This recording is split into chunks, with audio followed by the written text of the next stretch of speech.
Je suis Madame Mbaye Salma Sylla, chercheuse astrophysicienne. Donc je mène mes recherches en collaboration entre l'Université Cheikh Anta Diop de Dakar, plus précisément l'Institut de technologie nucléaire appliquée, avec l'Observatoire de Paris en France, l'Université Kadi Hayat au Maroc, l'Université d'Anvers en Belgique. Donc en plus de mes recherches, je suis très intéressée par la promotion des sciences, la promotion des femmes, des filles dans les sciences. Et à ce propos, donc, je suis membre d'un certain nombre d'organisations, dont l'Organisation des femmes en sciences pour le monde en développement, OWSD.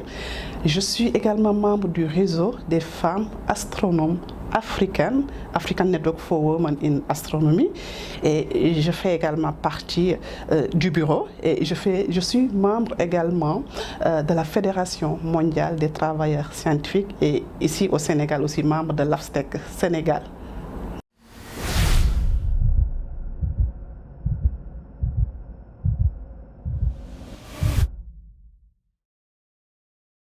Depuis très petite, j'aimais bien observer le ciel parce que j'étais dans un endroit où beaucoup de maisons n'avaient pas encore d'électricité. C'est dans la région de Kaffrine. Donc la nuit, j'observais le ciel, essayais de compter les étoiles. Et plus tard aussi, au lycée, au collège également, j'étais intéressée à lire les livres dans les sciences spatiales, bien vrai qu'il n'y avait pas encore beaucoup de livres dans ce domaine. Et arrivé à l'université, donc durant mon 3e cycle, j'ai participé à une conférence internationale où il y avait beaucoup de participants internationaux, dont une astrophysicienne belge, donc qui m'a beaucoup inspirée. Cependant, donc commencer la carrière en astronomie, commencer un doctorat en astrophysique, ce n'était pas immédiat puisqu'il n'y avait pas encore ici au Sénégal, à l'université, une formation qui permettait de faire l'astronomie ou l'astrophysique. Ce qu'on avait, c'est seulement une association qui s'appelle l'Association sénégalaise pour la promotion de l'astronomie, qui fait vraiment des choses très intéressantes pour la promotion de l'astronomie. Donc il faut le reconnaître, donc, au Sénégal, ils ont fait connaître l'astronomie au public. Et donc plus tard, donc quelques années, je peux dire 9 ans après, donc j'ai eu l'opportunité d'avoir des bourses qui m'ont permis de commencer cette carrière en astronomie, astrophysique, dont je mène vraiment fièrement et avec des personnes très engagées, très passionnées qui m'accompagnent dans ce trajet, qui m'accompagnent dans cette aventure.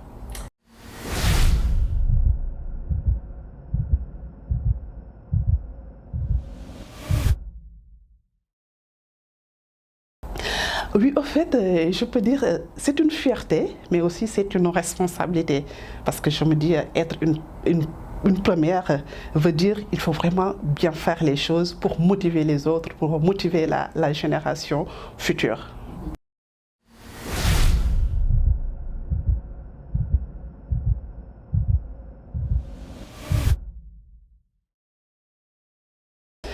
Oui, en parlant des STEM, la place des femmes, donc il faut reconnaître présentement, les femmes s'intéressent de plus en plus dans les filières STEM, sciences, technologies, ingénierie, mathématiques.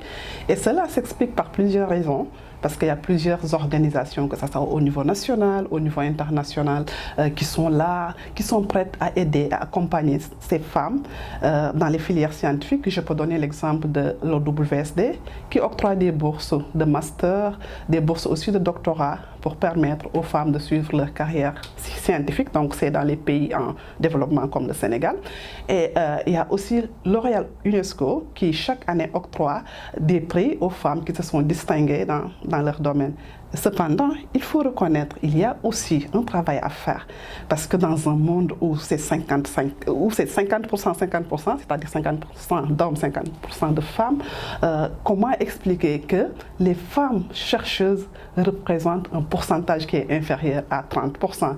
Et si on prend encore le cas de l'Afrique, c'est encore pire parce qu'au niveau africain, ce taux est encore plus faible, donc il est inférieur à 25%. Donc il y a encore vraiment du travail à faire pour plus de femmes dans ces disciplines, sciences, technologies, ingénierie et mathématiques.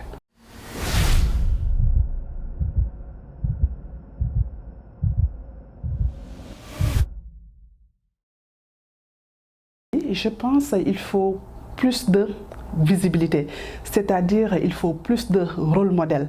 Il faut plus de rôle modèle dans l'environnement immédiat de ces filles-là pour montrer à ces filles que c'est pas facile les filières scientifiques, mais c'est possible parce qu'on voit il y a des femmes astronautes qui vont dans l'espace, il y a des femmes mamans même qui vont dans l'espace. Donc c'est pas quelque chose qui est impossible, mais quand on a des rôles modèles à notre environnement immédiat, ça peut vraiment inspirer, ça peut vraiment motiver à embarrasser ces filières scientifiques qui sont depuis très longtemps considérées comme des filières qui sont dédiées aux hommes.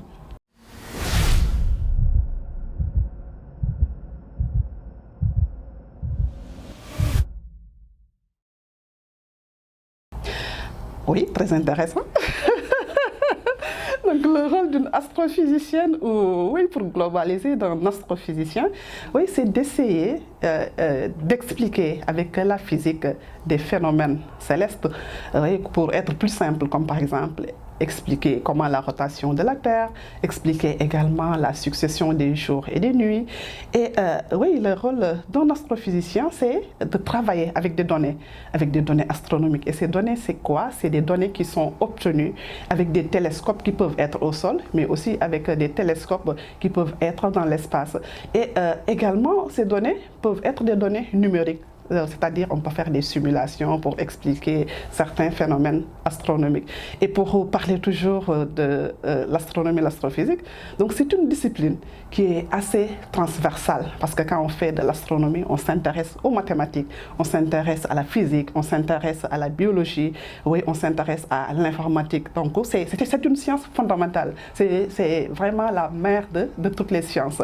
Et oui, elle est vraiment globale parce que oui, en parlant d'astronomie, il y a ce qu'on appelle l'astrotourisme, il y a ce qu'on appelle aussi l'astronomie culturelle. Donc l'astronomie ne laisse personne en quelque sorte, pour résumer.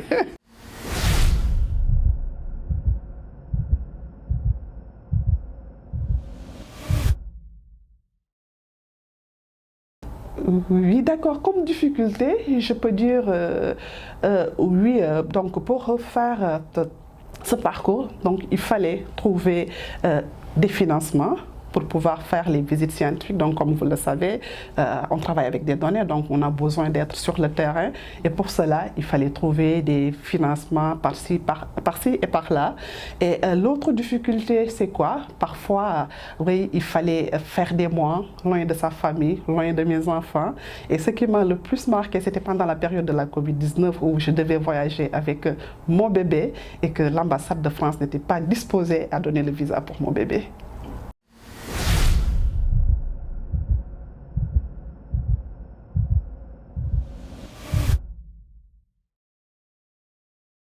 Ok, donc en parlant d'action, donc depuis 2018, nous avons une association, donc une organisation en collaboration avec la Belgique qui s'appelle Séné Système.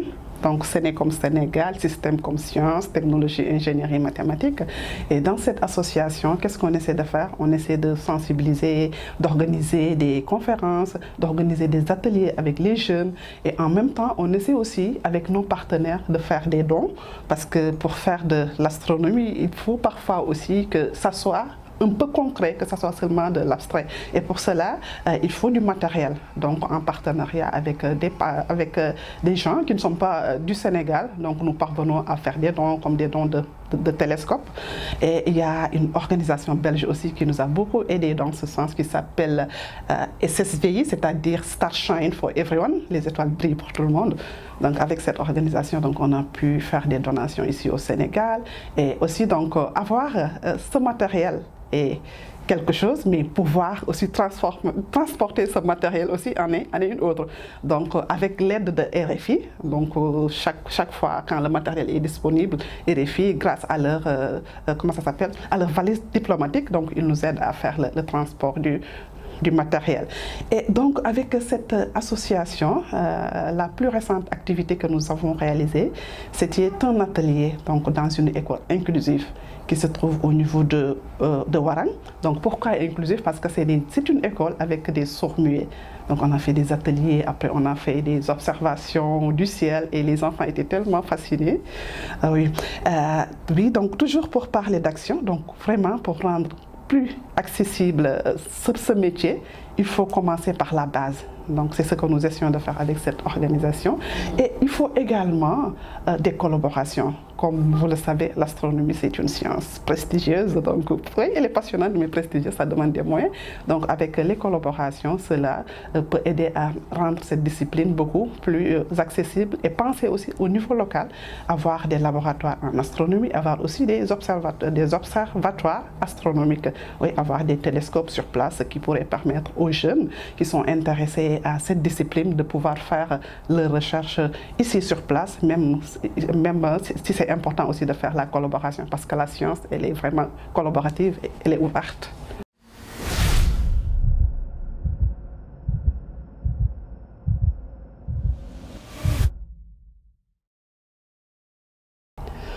Oui, oui, ça vraiment, c'est un constat qui est clair. Donc, comme je dis toujours, hein, au Sénégal, on a vu dernièrement les recensements avec l'ANSD que oui, la population féminine, elle est quand même assez importante, presque la moitié. Donc, oui, si j'ai bonne mémoire, 46,4%. Donc, on ne peut pas comprendre que dans le gouvernement actuel, il y a seulement 20% de femmes. Donc, ça, vraiment, c'est un constat qui est là. Donc, cela signifie qu'il y a encore du travail à faire pour la position de la femme dans notre société, pour cette position vraiment bien méritée. Oui, parce que si par exemple, c'est les diplômes, si c'est les engagements, ce n'est pas vraiment ce qui manque. Parce qu'on a vu l'exemple quand on a voulu reporter les élections, il y a des femmes vraiment qui se sont engagées. Oui, je me permets de nommer une sœur que je connais bien, qui est vraiment très engagée pour la cause de la femme, pour aussi la cause de la solidarité. Donc, elle dirige une organisation qui s'appelle Solidarité Féminine. Oui, elle s'appelle Mame Diarra Ndiaye Sobel. Donc, pour dire que si c'est les diplômes, si c'est l'engagement, ce n'est pas vraiment ce qui manque. Donc, la femme sénégalaise mérite bien sa place dans les instances de haute décision.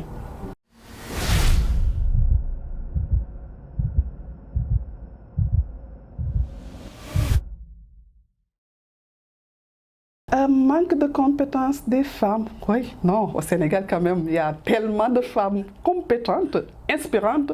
Donc je ne vais pas aller très, très loin parce que oui, on a des exemples un peu partout. Et je peux donner l'exemple de l'université Sine Saloum. On a là-bas une rectrice, c'est oui, professeur Ndeye Coumba Touré. Donc il y a aussi la rectrice de... Oui, elle n'est plus rectrice, mais l'ancienne rectrice, Madame Kodoumar Diop. Donc, c'est vraiment des exemples pour dire que si c'est les compétences, ce n'est pas ça qui manque. Si c'est les compétences, si c'est l'engagement, ce n'est pas vraiment ça qui manque. On a des femmes très compétentes, très engagées. Peut-être ce qu'il faut, c'est vraiment être visible. C'est vraiment être visible, avoir des programmes comme le fait Djabou TV, des programmes qui mettent en lumière, qui mettent en visibilité ces femmes-là. Et aussi, en tant que femme, il faut qu'on évite ce qu'on appelle la fausse modestie. Parce qu'il y a des femmes, elles font vraiment des choses magnifiques, mais elles préfèrent rester, si je peux me permettre, dans leur coin. Donc oui, il faut se rendre visible pour montrer que nous sommes vraiment compétentes, nous sommes capables et c'est une réalité. Nous le sommes.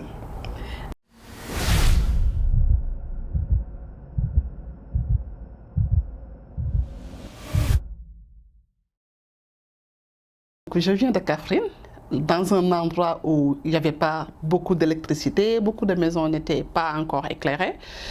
Et malgré cela, je suis là où je suis actuellement, oui, la première femme astrophysicienne, et je voyage un peu partout dans le monde, j'ai des collaborations un peu partout dans le monde. Donc pour vous dire, ce qui est important, c'est de savoir ce qu'on veut.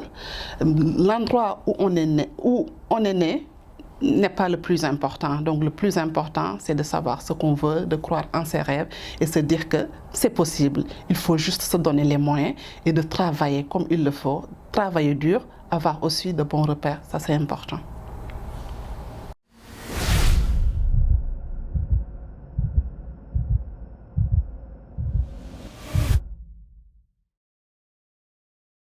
Ok, merci donc à Diabo TV pour cette opportunité de parler de science, de parler de femmes, de parler d'actualité.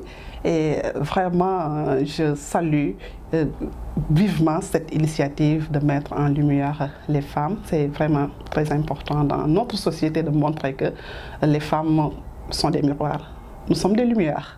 Oui, et vous, vraiment, merci encore. Merci pour votre magnifique travail à ce propos. Et donc, oui, un message que je veux lancer aux jeunes, à la jeune génération, aux filles, oui, de ne pas avoir peur vraiment à choisir les filières scientifiques, de ne pas avoir peur à suivre leurs rêves. Et il y a des opportunités quand même, il y a des opportunités surtout pour les filles. Essayez toujours d'aller à la bonne information et de ne pas se laisser raconter l'histoire. Être celle ou ceux qui font dérouler l'histoire. Donc s'intéresser aux nouvelles technologies, s'intéresser à l'intelligence artificielle, s'intéresser aux sciences spatiales, être les futurs astronautes, être oui, les futurs ingénieurs. Pourquoi pas, et être oui, les futurs Einstein, des futurs oui, Eva-Marie Kolsek, des futurs professeurs Ndeye Arame Boye Faye, donc pour ne citer que cela. Oui. Et un message aussi que je veux lancer aux femmes.